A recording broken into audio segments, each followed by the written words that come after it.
Well, good day everyone. Welcome to Slightly Sideways. Today is my special guest, the Quiet Achiever, Graham Jones.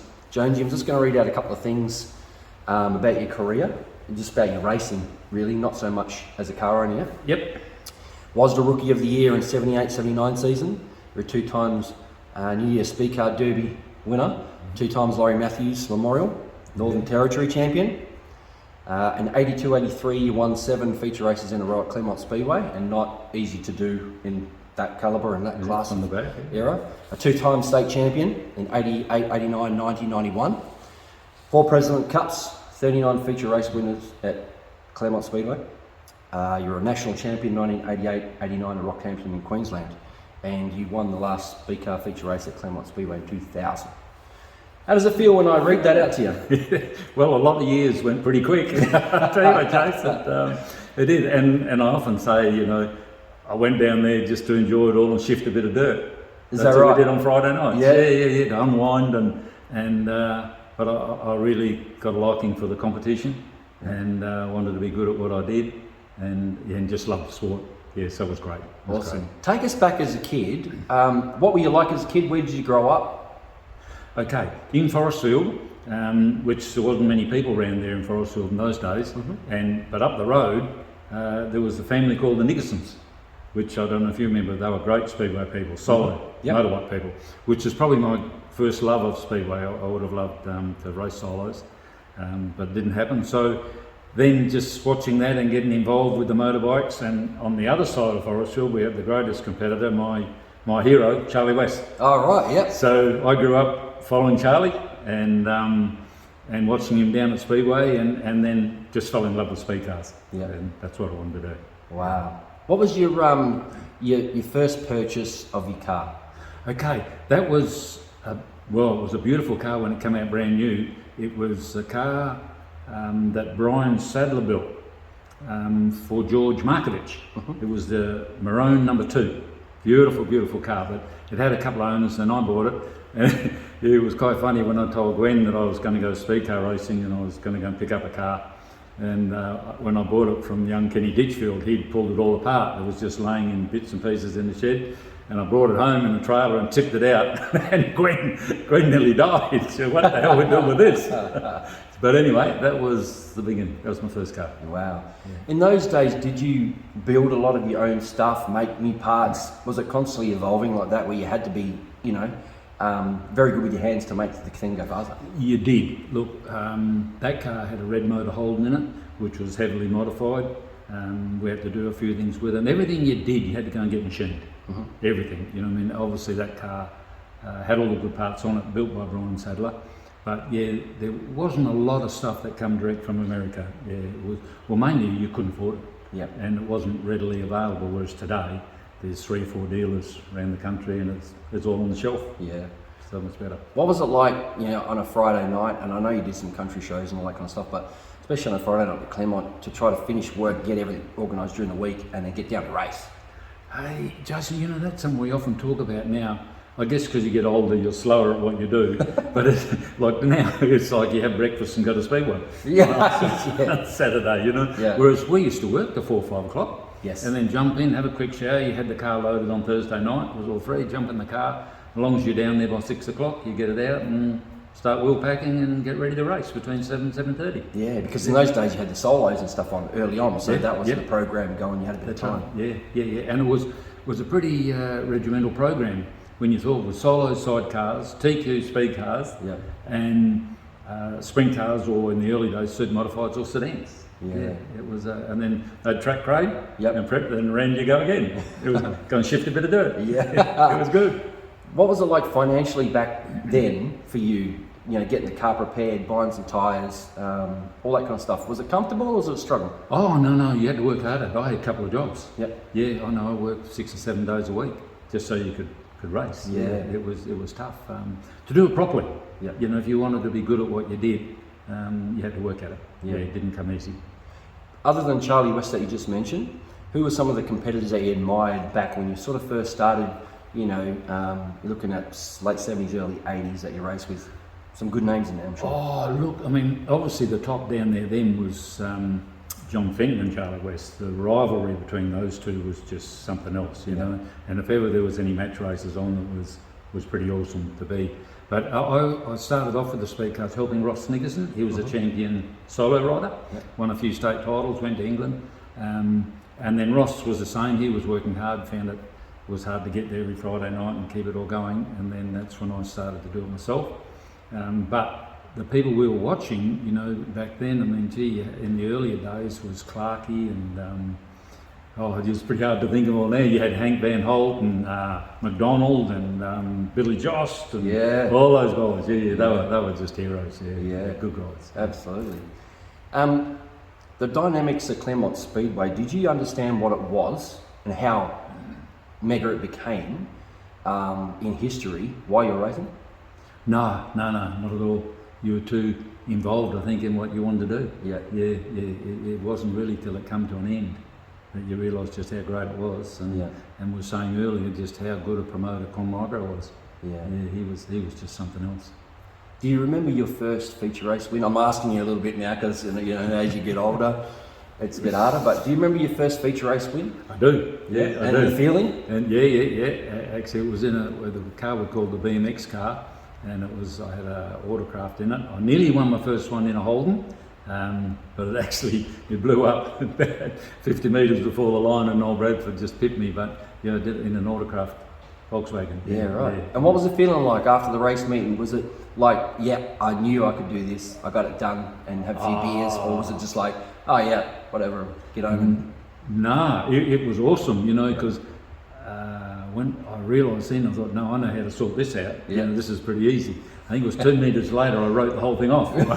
I was going around the outside, I thought this is a piece of cake, and I think it might have been Gary Element's wheel, or one of the elements come out of line a bit. I tagged his wheel and destroyed everything. In pit corner. What a mess. So you literally went from chocolates to bottom. You got it. In a couple of metres. You got it. Did you realise how hard it was then when you actually do a lot of damage to a car, and then you've got to go home and work tirelessly on it to get it ready for the next Friday night, because race weekly then? Oh yeah. I mean, especially when you did a lot of damage, it was get everything stripped down, get the car to Murphy. You know, he was the only chassis man then that could fix it up, and then all your mechanical stuff, and it was a big job. Talking about car builders and stuff, what kind of cars have you run, you know, over the years, and what was sort of some of your favourite, like chassis or just the car that you actually ran? Oh, okay. Well, I did like, I don't know why, things a little bit different and experimented, but we all had the Gardners in Queensland built the most cars, and even Jeff Murphy or Gardners were the two good cars in Australia. But then you had the Edmund sport bar cars, then I got into a parallel bar car, which was a little bit harder to drive, but very responsive, very fast cars. Very light, very fast. Then from there I went to coil cars, and then back to the coil bar car, and stayed with them pretty much like we've got now. Which are the Spike coil bar cars. Did you enjoy tinkering? Yeah, seems like a guy that wants to just, let's just change this. You do, and you get a little bit cocky, you know, you go, I'm going to fix this, and you change something, and you go back and go, what did I do there? You know, I wish I'd left it alone, but I did like the coil car. When you asked about favourite cars, the parallel bar car and the coil cars, when they were right, boy, they were fast. Where did the number 4 come from? Why number 4 that made you? Well, when I joined the club to race, just trying to think, that belonged to Graham Taylor, I think his name was, and John Fenton lived just down the road, and he said, Taylor's retiring, he said, if you quick put into the club, if you want a low number, everyone wanted a number under 10 if you could. Just a single digit because it's bigger on the tail. That's right. So John said, put in for that, which I did, and I got number 4, and stuck with it ever since, and that, if I remember, was Ray Clark's number. Oh, right, Back in the old day, Especially with Fenton with that gold number 7 always classy, so I guess that's probably why. Over the years, I'm going to chuck a few names at you that are synonymous, probably with the 80s. 2, one's unfortunately gone and one's still around, but 2 superstars, Pilsy and Manny. Oh, okay. Well, as you know, like in the Claremont days, the better you got, the further back you went. And of course, Pilsy and Manny had both been racing when I started racing, so you had to work your way back to go and start with those guys. And it was strange, you know, you think, why would you want to start further back? But it was almost like you'd been recognised. You know, you'd earned your stripes. So for the people that don't know now, because it's a different system, but it was like you got handicapped. Yeah, that's it, big time, big time. But to start at the back, and you win a feature from the back of 24 cars, you'd really earned it. Yeah, I remember when I was going. You were talking earlier about winning 7 in a row. When I was going for number 7, just by coincidence, Con had brought in 4 recent stables, and I was going down the back straight, lining up, and I was at the back of 24 cars, and I was saying to myself, "Holy hell, how are we going to put this done?" You know. And anyway, as the race unravelled, I think it was only 3 or 4 laps to go. I got to the front, and that was a big buzz. Yeah, it really was. Yeah, awesome. Talking about Eastern States, we'll go there. What's some of the guys that you liked that you raced because you travelled a lot as well across the Eastern States, and I think you have to be an awesome racer, regardless. And you won your national title in Queensland. But what are some of the guys from the East that you really enjoyed racing and are good guys? Oh, look, one of the toughest guys to race, unfortunately, he ended up in a wheelchair now. Still a good friend of mine, Phil Areen from South Australia. He travelled a lot too. And mainly we went in the off season here up to Darwin in Queensland. Yep. And we travelled around up there. But up there, of course, you always had the Jack Berries and I'm struggling there with a few names. So we had I'd have to go. That's right. We can come back. We can come back in part 2, 3, or 5, whatever. I was just going to say, and those days too, travelling down was a massive trip. Like you didn't fly in the crew whenever. Like most of the time now, you're driving across in your car. We did. You know, a lot of times it was different back in those days when once you hit the top, promoters wanted you, so it was a bit easier to travel. As in, they used to get your car there. Yep. And then you'd get an air ticket most of the time and fly out, and fly you, but you're pretty much there on your own. If you wanted to take any of your crew, you had to pay for them to come, or you just got somebody local there to give you a hand with whatever you were doing. And then sometimes they'd often give you some appearance money, but I used to just say, well, put it all on the prize money and we'll all race for it. Right. So, which made a bit better deal for everybody and made the racing keener. Made you more popular. And I guess it was sort of good. I always remember one guy who said to us, Jonesy, he's a good guy, and Jack Berry said, but he had some mungle. So I guess you got to have that. Absolutely. Otherwise you don't get the job done. Oh, you've got to have it to win, don't you? Yeah. Talking maybe about winning, psychologically, how do you think you were as a racer? Were you the type of guy that planned the race, sitting in the chute, or the night before, or did you get out on the racetrack and then get in race mode? Yeah, I found the more you tried to plan something, the worse it was. Yep. It never ever went how you thought. So just take it as it comes. I used to worry more about not doing good. Okay. You know, than winning. But I found once you flick the ignition switch, all the nerves went and gone. You're gone. You're right. Yeah, let's go. Yeah, that's pretty good. It's good stuff. The Americans were a big influence on a lot of people when they come in all divisions, especially probably sprint cars. When they came here, a lot of times they raced some of our cars as well. But Sleepy Trip, people like that, Tony Stewart, what are the things that you took away that when they came here from them? Even though they didn't win all the time when they got here, but Sleepy Trip was very decent. He was good, you know, and I raced him at a couple of tracks around the place. The one good thing Con did, he usually brought the racers out for at least 2 meetings. Yep. So you had at least 1 meeting to realise where the pace was, and then have a chance to race against them. You know, but Con brought out some great races for speed cars. You know, Sleepy Trip and even Rutherford he brought out, and Passarelli, Kevin Olsen. He got killed there just a couple of weeks ago. Kevin, a road accident. Jeff Gordon. Yep. I mean, before he was not anybody, I think Con had him out here. I think in the sprint car first and then the speed car. Larry Rice, Rick Vogler, all those guys. It was really great. Yeah. Do you look back now and realise, man, I was pretty fortunate because these guys became American legends, a lot of them? Oh, yeah, you know, one of my greatest races, or a couple of nights racing, I went to New Zealand a couple of times, got taken there. When we first went there, we struggled a little bit. A guy called Ron Pymont, who was a racer. He's down there helping Nicholas Rowe at the moment. He's still there. Good to see Ron. We went there and there was 9 Americans and 6 of them were USAC champions. Wow. And including like Larry Rice and Sleepy Trip, Stan Fox, Yeah, all Stan those Fox, guys. right, yeah. Anyway, we had two 25 lappers one night there, twin features, and I got third in one and won the next one. And now I look back, that was pretty good. Yeah. It was pretty tough that night, I can tell you. It's a feature race winning any other place in Yeah, Australia. that's like right. that, isn't it? Yeah. Did you learn some stories off them that you could bring to your cars? Or were they a little bit, more reserved and didn't want to give you the secrets? Yeah, no, Sleepy was really open. He was, Sleepy Trip was really good to me, especially in New Zealand. Like he was, as Larry Rice said, when Sleepy Trip for the 50 lappers, that Trippy just goes to the bank.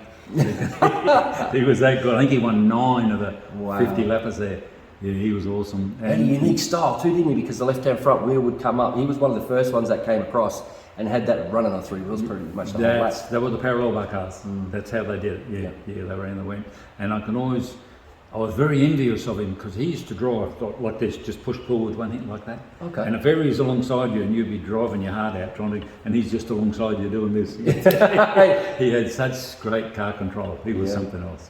Yeah, magic. He was good. He was. Yeah. You've been with WASDA for a long time. You're a life member since 1997. How hard is it in a way to be in a club for that long and then survive all those years, even till now, where you're a car owner, to just go with the flow? Presidents change, committees change, you get older. Everyone's ideas, racing changes. To keep that flow on without getting disheartened with the sport. Yeah, look, it is a little bit difficult at times. Probably when you're full bore racing, you don't appreciate the work that a lot of people do to put in to make these events happen, and it does take a lot. It's only now that I'm back as a car owner and put in a bit of time, but mainly with my daughter. Yeah. She's a great organiser. I might come up with a few ideas, but it's hey Beck. And I bet she loves it too. She's so good. And then we get it organised and put it together, and it's. Yeah, look, the last few years the club have been fantastic. A couple prior to that, when we first come back, were disastrous because the wrong people were trying to, for all the wrong reasons, take over. Just as I said, schoolyard bullies, people that just want to inflict their selfish views on everything. And I found when you look back, these are serial committee people. Yep. And not there for the betterment of the sport. Well, anyway, we've moved on and it's so good now. Yeah, really good. And saying that, the John Day Speedcar Classic, which you were a big, massive part of to get that event going, because obviously the Magic Man has gone, and that was a massive event, and great for the Fickleman family and Speedway in general. How hard and taxing, compare with racing, this, and then compare with putting just an event on that like that together with Gavin. How hard is that? Oh, look, it way harder than what I thought. Yep. Because we made them, we did. I opened my mouth and we said we were going to make them the 40 lapper. Now 30 lapper we're going to start with was going to pay 30 grand. Yep. 40 lapper was going to pay 40 grand, and the 50 lapper was going to pay 50 grand. Yeah. And that's on the race. That's not counting tour money, advertising or anything. So like a $50,000 race, that was about $75,000 to put on. Yeah. That was a lot of money to raise. And I read that first up and I was like, someone's on drugs here. Yeah, that's what when I mentioned it to my daughter Rebecca, I was like, hey, we need Andy. And we've got to say, Gavin was just so good to us. Yeah, he just said, sounds good, we've got to make it happen. He said, any way we can help, which he did. And that's when I first got my taste of promoting, which made me feel sick, I can tell you. Is that right? Yeah, we were there on the Saturday afternoon for the first John Day night. We had their visitors there. We had it all set up, all the sponsors in the corporate box. Yep. And Gavin come on with his phone with the weather forecast. Right. Saying we've just been told that within half an hour we're going to get an inch of rain or something. Could wipe this joint out and we're done. And he'd been in touch with Venues West and they said, you're not allowed to run Sunday unless you can guarantee 5,000 people or something. Yep. He said, so if we get drenched, the event's off. I can tell you, I knew I did. I just sank. I can't handle this. Yeah. Anyway, would you believe the rain went right around, went down to Mandurah and round north of Perth. Right. and stay clear of Perth. It was good. So the event went on. It was all great. You would have briefed it. So Oh, at the end of that one. yeah. I said I'm not doing this too often. What about you as a car owner, going from a race car driver and car owner to just a car owner? Is it different? Yeah, you know, this week just gone, that Caden just won the state title, was probably the most stressful week I've had. You know, Right, yeah. doing a car for somebody else Yep. is a bigger worry for me than doing my own car. Yeah. Yeah, I just think, you know, I can't have that go wrong. I can't have that go wrong. Because you don't want to let the driver down? No, I or the don't want to team let him down? down because I know he's going to put in 100%. Right, He's yeah. got a great attitude and it was different. Yeah, it's just a different kettle of fish. And when I've got over worrying about on the track now. Okay. That was different to start with. I was but- just going to, my next question was about, are you nervous? Yeah, Because no, you not as a at all. racer, you're in It's a- control of the car Yep. and your own destiny, but when you watch the car and the drive, you think, if something breaks or, you know, it's my responsibility too. That's 100%. And sometimes, because you can see something's going to happen when you're driving, you can't see it. You feel like you're talking to him. You know, you go, hey, watch out. You start yelling out. Yeah. Go around. Sometimes I tell him he's got to make room for me. You know what I mean? Having to drive, but no, I get a buzz now. I really do. Oh, is that right? Yeah. If you give him a good car, and like Caden's good, Alex Bright was good, Michael Pickens is good guys. Yeah. You know, and we just just thoroughly enjoy it. You know, it's for the whole family do. We do it as a family. Yeah. And thoroughly enjoy it. Yeah. With, like, say, Brighton Pickens, is it a case of just get their number, hey, you know, ringing them up and saying, you want to come and drive my car? Is it as easy as that, or is it a long process? Well, you've got to be able to fit in with their program. That's the biggest thing. But once you have used them and they like what you do, they want to come. Yep. And so, with either of them, if we let them know what dates we might have coming up, they try and rearrange their schedule or do whatever to come and just be part of it. Yeah, so, that's a buzz too. Yep. Yeah, just Do knowing that. you like enjoying these people and what they bring, not just to the racetrack racing, but, you know, to your family, because your family's a big part of what's going on, and doing some things outside of racing, you know, why they're here? Oh, look, not that we do much of that, but it's just good to get to know people other than a racer. Yes. Yeah, because everyone knows Michael Pickens, the racer, Absolutely. and Alex Bright, whatever. But when you spend a few days with them and go out for tea or do something different, you meet the person. Yeah. And it's great. It's like even Caden. You think of him and people talk about the young kid, Caden, and all that. He's actually not. He's a young man. Yes. And- He started pretty early. Yeah, and what a great young man he is. Like he's a credit to his mum and dad. Yep. He really is, and so is his partner Chelsea. They're two terrific people, and she's a great supporter of his, which I think you need in Speedway. Yeah. I was lucky that Gwen got involved and loved Speedway with me, because if your whole family's not in, it's because it is a selfish sport. Yes. Any motorsport. You're definitely not the first person. I think everyone I've interviewed has said that as well. It's a selfish sport at times. It is. So for them to be part of what they're doing is great. Yeah. Is it more important that the person's a good person and easy to work with, or a great race car driver for your car? A good person. Yep. Yeah, that one first, Yep. and then we'll work on being a great race driver. Yeah. Yeah, there is some grubs. Yeah. Well, there's people that are great race car drivers that are easy to work with. So, and That's right. I've heard that a little bit when I was talking to the Grahams and that. They'd had a few different Americans out. They were pulling their hair out, different stuff. And I think you've got to be good to work with. Yep. And then you can work on being a great race driver. Yeah. We'll jump back a little bit and we'll jump all over the place, wherever we want to go. Whatever pops into my head or yours. The 2000 last feature race at McLaren Speedway. That's a pretty cool deal. Oh, that was awesome. Yeah. Look, that's obviously strong in my memory, that one for sure.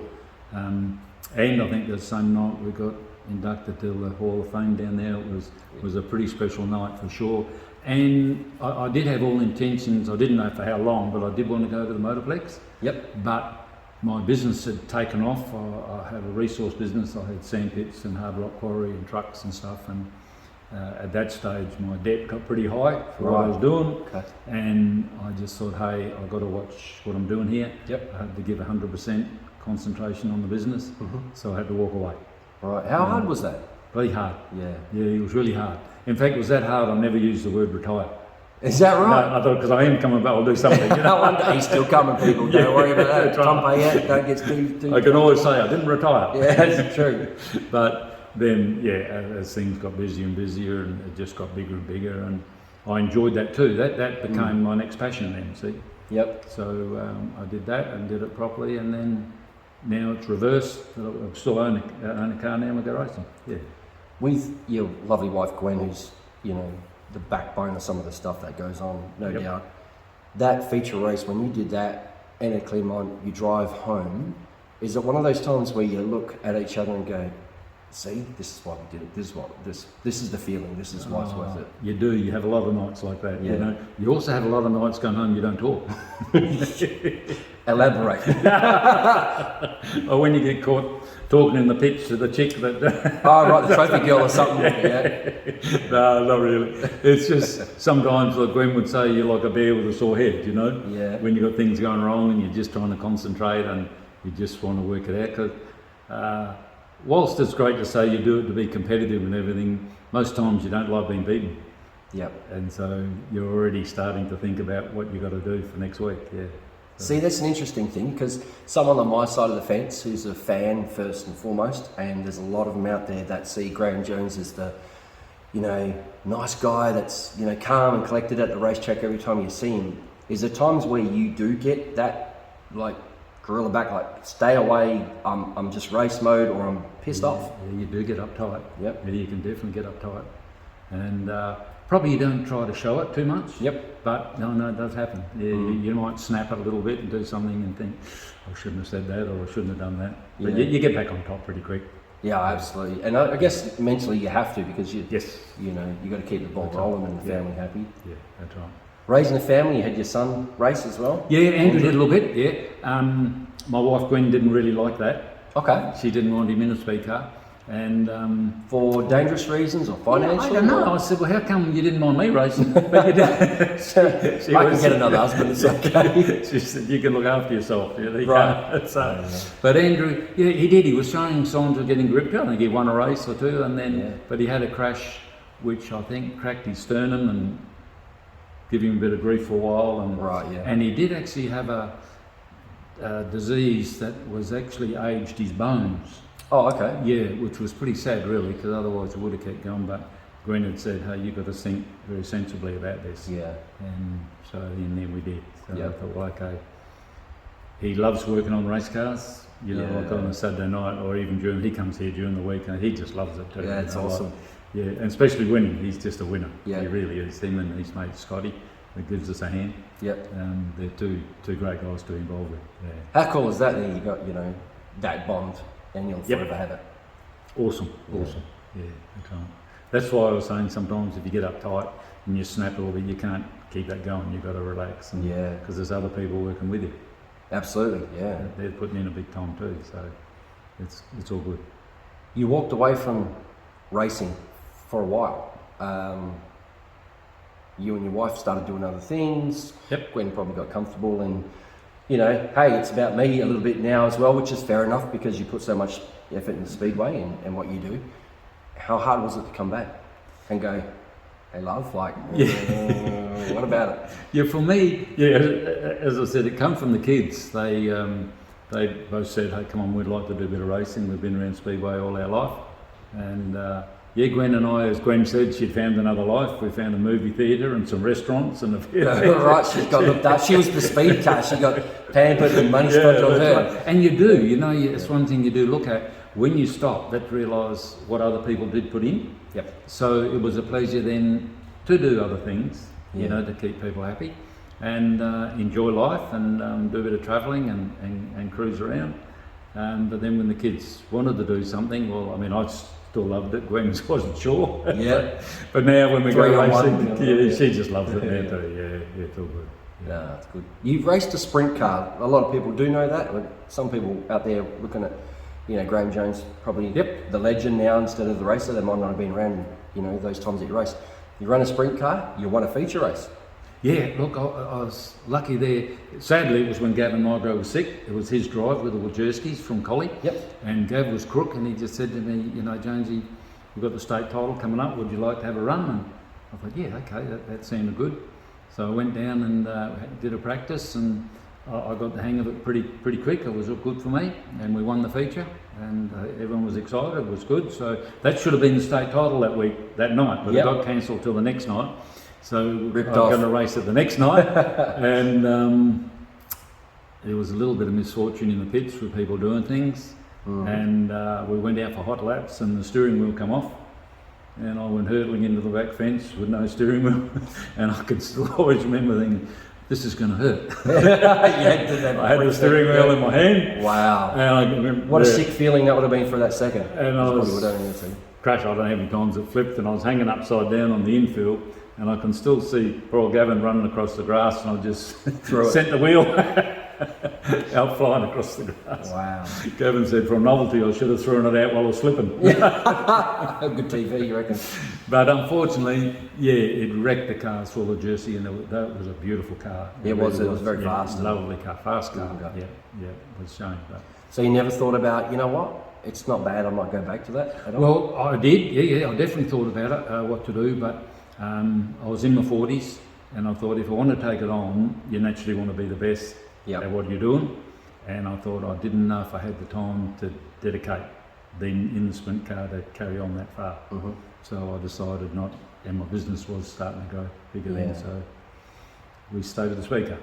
Was that the biggest crash you had in a race car, or did you have some bigger ones in the speedcar? Oh no, I had a real ripper in a speed car down the back straight when I got put in the wall coming to foul house, and it went all the way down the back straight, and rung the bell, and I think it cracked the frame of the car up in quite a few places. I wouldn't want to carry on any further. She was a big crash. Mentally, what does that do to you for the next few days? The wife, all that? I don't know, I was probably lucky none of that ever bothered me.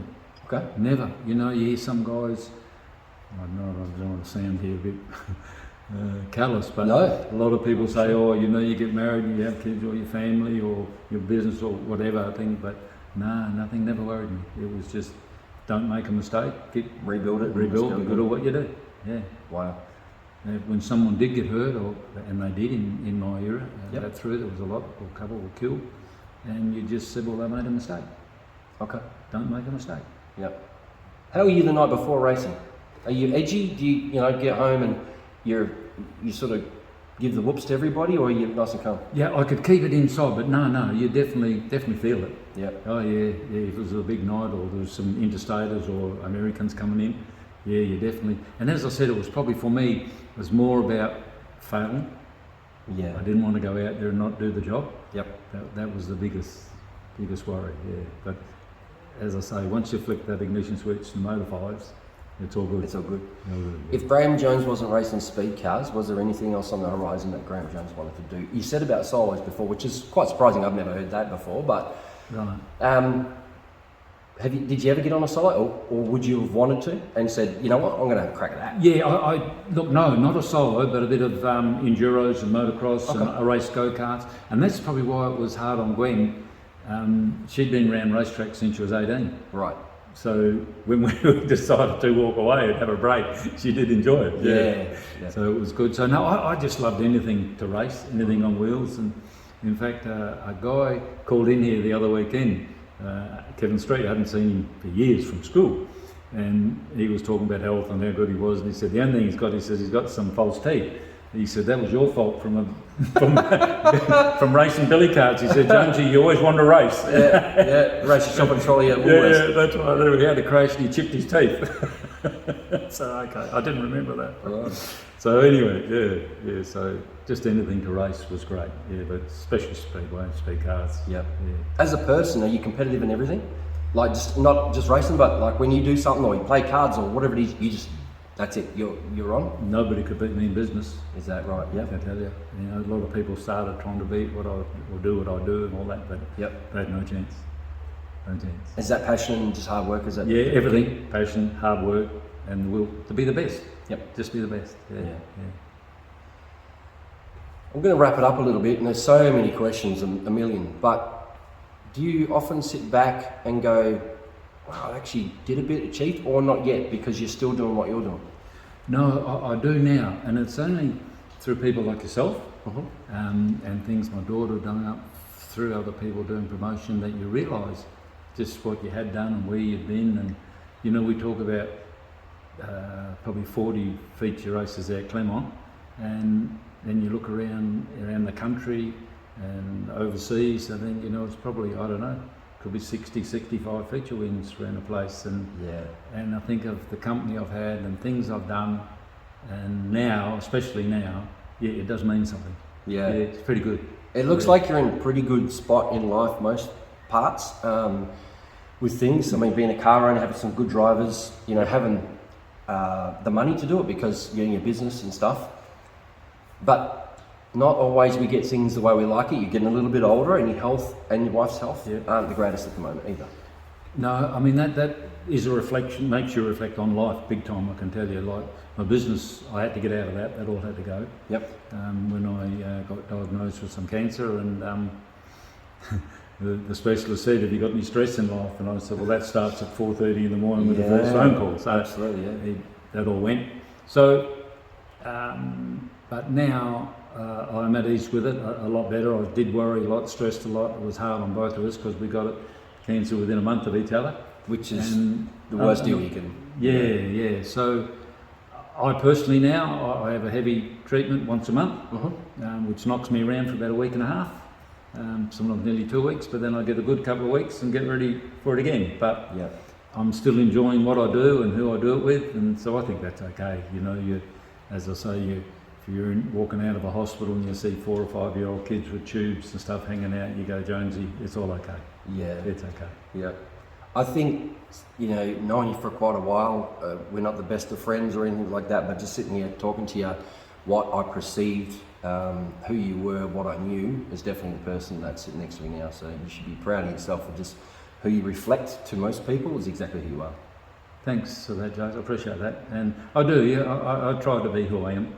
And I'm the guy you meet, the guy you talk to. And yeah, sometimes you look at some people, and I'm not an argumentative person or anything, but you just walk away, you know.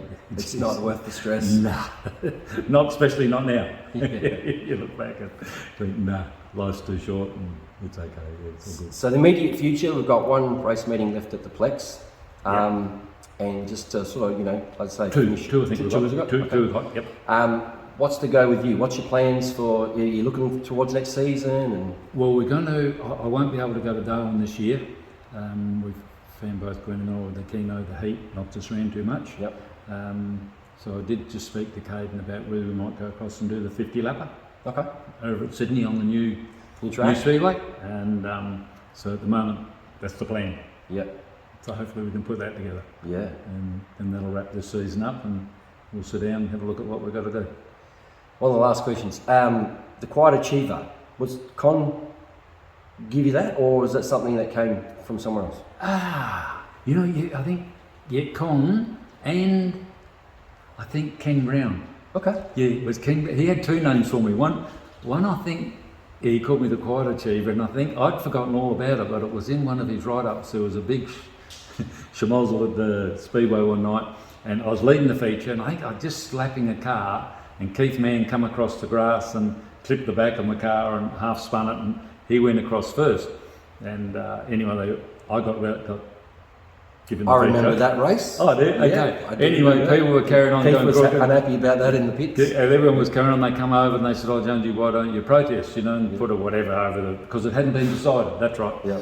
And I just said, "Nah, I come here to race. Yeah. I don't come here to protest." Right. Yeah. So it was just like you was Robin's race, and that's I'll fix it next week. I'll fix it next week. It's all right. And anyway, I think Ken called me that then, and then he did when I won the sprint car feature. He called me the Awesome Aussie. So he had two names for me, and I think Con did pick up on the Quiet Achiever. He did. Yeah, that's right. Yeah. Well, you're a legend of the sport and all Speedway. You are the Quiet Achiever, but most people know you as Jonesy. Yep, that's me. That's you, and pleasure, mate, to have you on the show, and much appreciated for your time. Good on you. Thanks very much. Cheers, mate. Appreciate it.